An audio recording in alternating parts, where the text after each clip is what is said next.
Untuk mengatasi pH tanah yang turun gara-gara musim hujan. Hujan itu sebenarnya kan sebenarnya hujan itu pH-nya normal, tapi menyebabkan ke asam. Karena apa?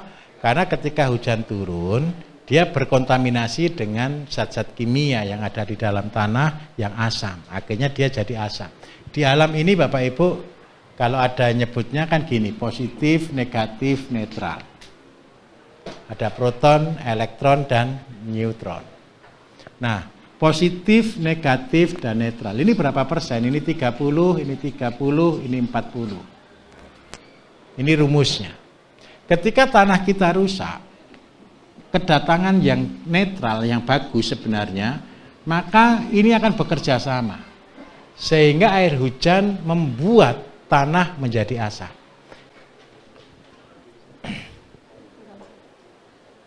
Assalamualaikum warahmatullahi wabarakatuh. Waalaikumsalam Ibu. Wah niki wonten ada titipan pertanyaan dari Karanganyar Jateng, padahal grup ini Pak. Tapi monggo Ibu. Enggak apa-apa bahasa Jawa, enggak apa-apa Bu, sekali-sekali biar kita sadar masih di Jawa ini. Cara mengatasi pH tanah yang turun saat curah hujan tinggi niku setunggal nggih Pak. Engkang ping kalih Ibu niku lho Pak, napa lek mantun duduk ngadeg niku mesti nyemper ngoten nggih menapa. Ibu jenengan apa jenengan? Nggih, ibuke kula. Nggih. Terus lek dalu niku mesti sambat ngoten lho Pak. Tapi lek ditangleti napa mboten napa-napa ngoten lho Pak. Mantun iki kula ajari mijet. Nggih. Terus kula rumaos niki kula Pak.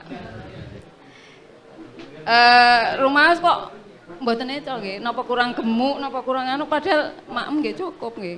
Kirang gemuk napa sampun ideal niki Bu satusipun. Kadose kok mboten eco ngoten lho Pak. Hawane kados panas ngoten. Oke, baik. Matur nuwun. Assalamualaikum warahmatullahi wabarakatuh. Waalaikumsalam. Untuk mengatasi pH tanah yang turun gara-gara musim hujan. Hujan itu sebenarnya kan sebenarnya hujan itu pH-nya normal, tapi menyebabkan ke asam. Karena apa? Karena ketika hujan turun, dia berkontaminasi dengan zat-zat kimia yang ada di dalam tanah yang asam. Akhirnya dia jadi asam. Di alam ini Bapak Ibu, kalau ada nyebutnya kan gini, positif, negatif, netral. Ada proton, elektron, dan neutron.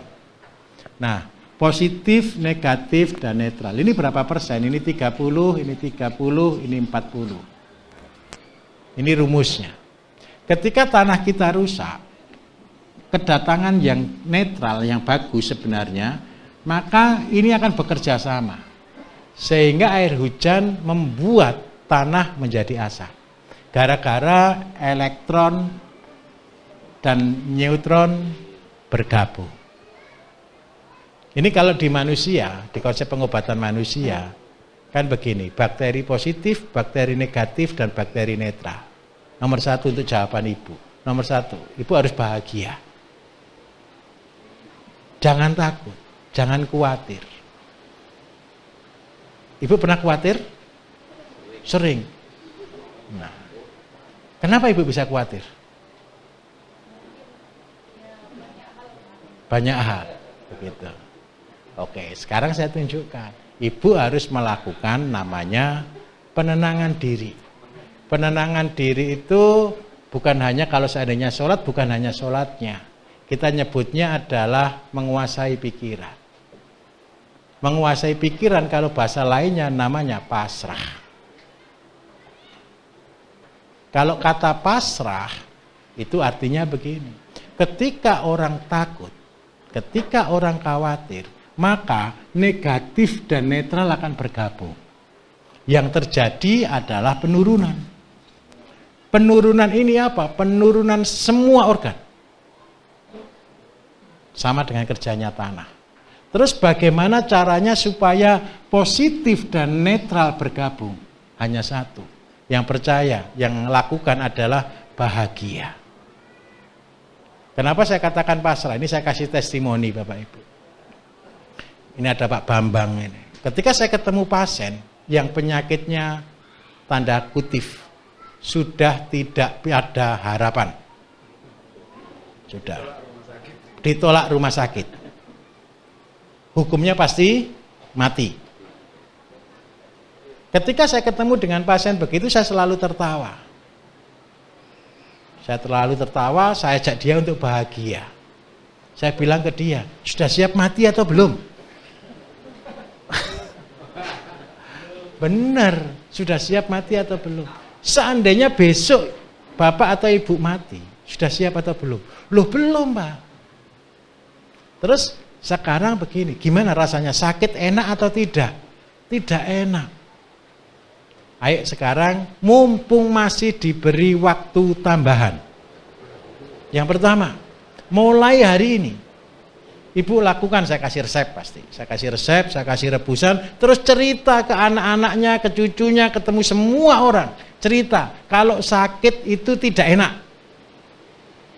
Terus yang kedua, ceritakan kenapa kok bisa sakit. Apa yang ibu makan atau bapak makan selama ini. Supaya apa? Anak cucunya, teman-temannya bapak ibu besok tidak perlu sakit. Yang ajaib satu. Ketika saya cerita begitu bapak ibu, dia semangat kan mau cerita kan, mencari pahala kan, mencari sangu untuk surga kan. Ternyata nggak mati-mati. Kadang-kadang malah hidupnya lebih lama daripada yang jenguk.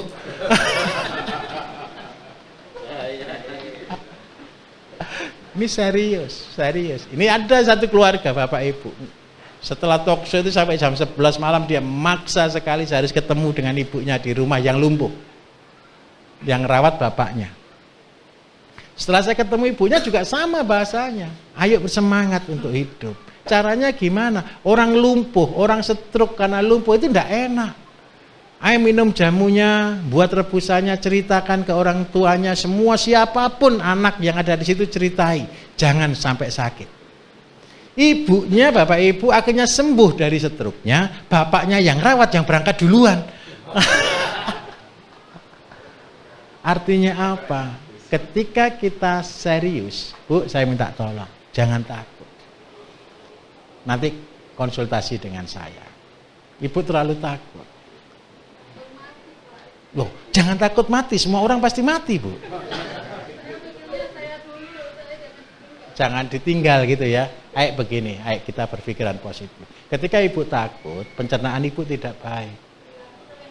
Akhirnya kembung, sering mual. Lah semakin ibu sering mual, semakin takut. Karena itu bilang sekarang stop, tidak boleh sakit.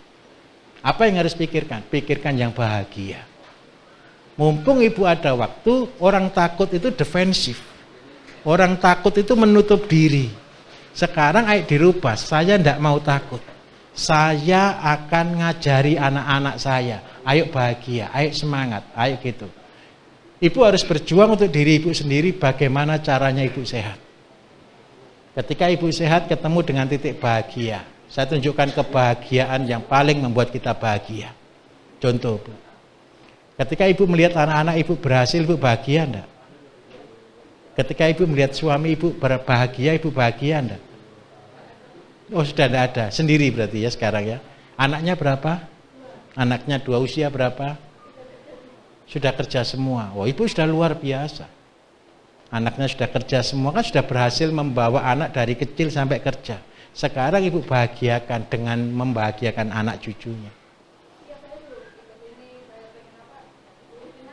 Iya, suruh terus habis itu buatkan. Percayalah tidak akan berangkat, Bro. Nanti ibu buatkan sayur, rawatkan mereka, buat bahagia. Tanamkan buat cucu sayur-sayurnya sambil berdoa. Terus rebusan, sekarang saya kasih rebusan. Karena orang sakit mah rebusannya daun salam, kunir putih, temulawak, gula aren. Nanti kalau tidak bisa nulis, ibu cari di salah satu ini pasti ketemu. Apa? Oh sudah difoto ya, sudah tidak usah ditulis lagi. Nanti tolong dibuat. Kembungnya di kanan tidak, Bu? Iya. Ke dada panas?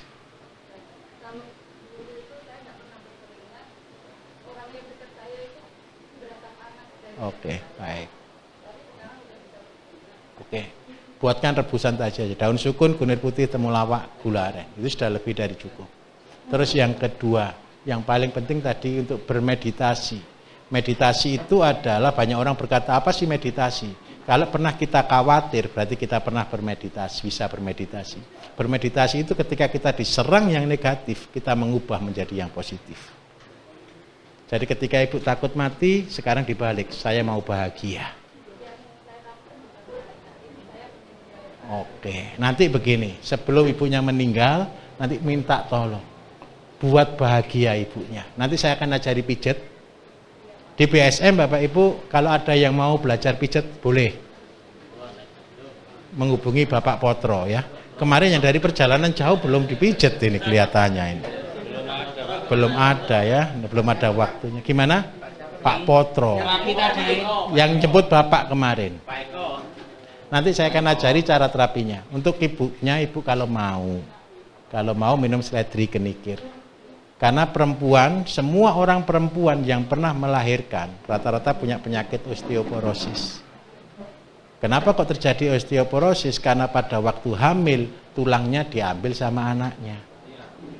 Nah sekarang untuk mengembalikan, kalau ibu mau, nanti bisa pesan ke Pak Bambang BSM 7. Cara minumnya 1 sendok BSM 7 ditambah 1 sendok susu ditambah 3 sendok sprit atau soda. Gimana? Untuk ibu. Kalau untuk ibu cuma cukup buat rebusan daun sukun, kunir putih, temulawak, gula aren. Iya. Adas itu bermanfaat untuk pernafasan. Cara paling gampang air panas ditaburi daun adas, kemudian dihirup daunnya, dihirup udaranya. Untuk kasus asma, untuk kasus sesak nafas, kalau pilek berlebihan pakai daun adas tadi.